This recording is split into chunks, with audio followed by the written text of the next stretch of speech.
আসসালামু আলাইকুম সবাইকে। কেমন আছেন সবাই? আশা করি আল্লাহর রহমতে অনেক ভালো আছেন। তো মোরগটা দেখতেছি আমাকে দেখে পালাই যাইতেছে, মনে হচ্ছে আমি তাকে ধরছি। তো সবাই দেখতে পারছেন এখানে আম্রপালি। তো আম্রপালি আম কার কার খেতে ভালো লাগে অবশ্যই জানাবেন। আর এটা যখন পেকে যায় মিষ্টি, অনেক মিষ্টি।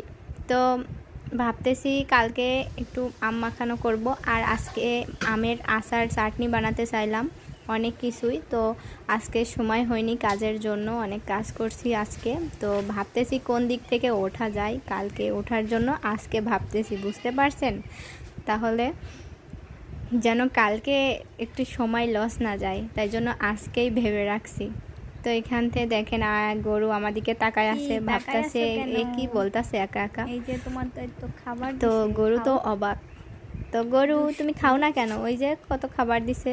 তো এখানে দেখেন আমাদের অনেক অনেক আম গাছ আছে, 3-4টা আম গাছ আছে। অনেক বলতে কি 3-4টা আম গাছ আছে, কিন্তু সেই আম গাছে অনেক আম আছে। তো আপনাদেরকে দেখালাম আমার বাসার পরিবেশটা কেমন হয়েছে, অবশ্যই জানাবেন। আর সবাই ভালো থাকবেন, দোয়া